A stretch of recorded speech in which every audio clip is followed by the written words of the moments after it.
So it seems to be working. Now the question is this much torque like enough to pull the pet through the extruder? I have no idea. Okay, so pull extrusion. We are going to take this, make it into a spoolie with stuff like this, and then we're gonna use a stepper motor or something in a belt to see if we can pull through some PET bottles and have unlimited filament or something like that.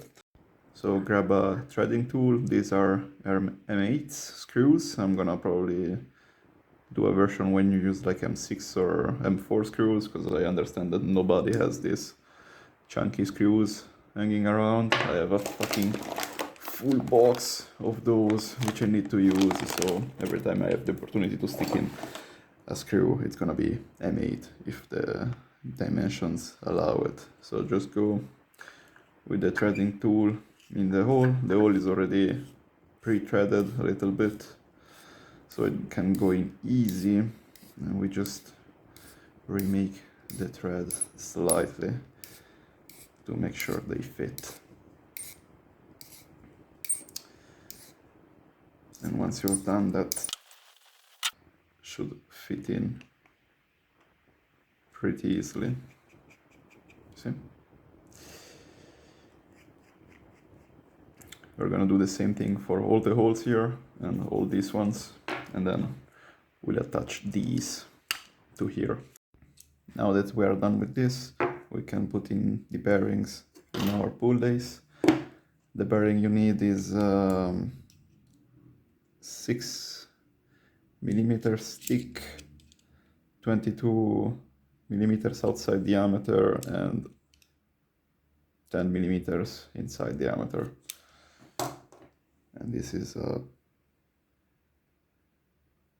6900Z bearing. This just goes in here like this, and then you can just put it in like so. And then we can take our M10 threaded rod and we can put it in, and it should spin pretty okay.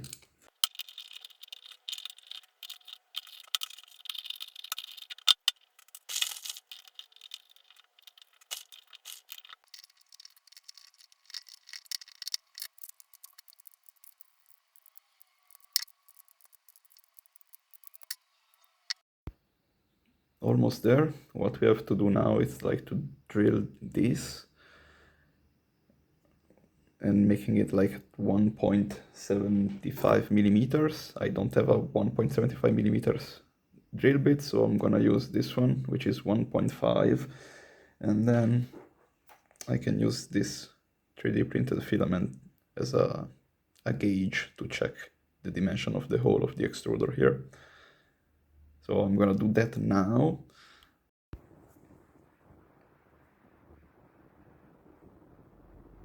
So not the cleanest job, but it should work well enough,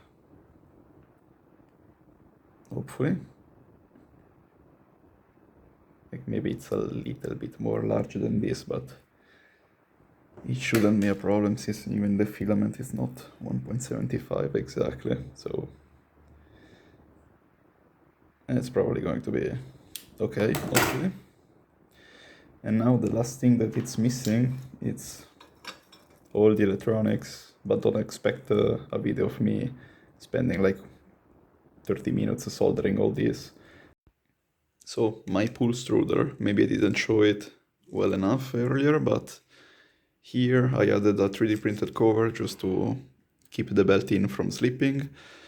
I 3D printed these little legs here that are mounted on these aluminum profiles that I had laying around. Here there is the stepper motor with a little mount for it that goes as well into the aluminum profile. And here is just a piece of metal that I had laying around. This is the nozzle with the heating element and a little thermocouple in it to measure the temperature. Don't expect a tutorial on this and this board. Here, all this is just the controller for the stepper motor and a PID to read the temperature from the thermocouple, and a little controller for the heating element. This is all, and this is just a prototype. I cannot test the PET filament because my 3D printer, I'm not really sure if it has the little plastic tubes that goes into the extruder, which is pretty common with chip printers. If I have that, I cannot print with PET filament. And also my extruder, it's a pain to take out of the printer and replace, and this might clog the printer. So I'll maybe see if I can test it on a friend's 3D printer, and I'll let you know the result later in another video, I guess.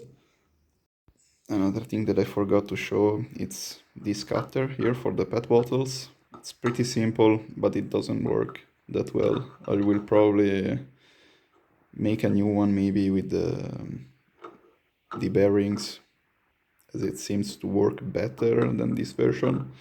Because if you cut PET bottles with this, like the strip will be pretty irregular. Also, my bottles are not straight and perfect like they should be, and I can't be bothered to like heat them up and make them all smooth and stuff like that.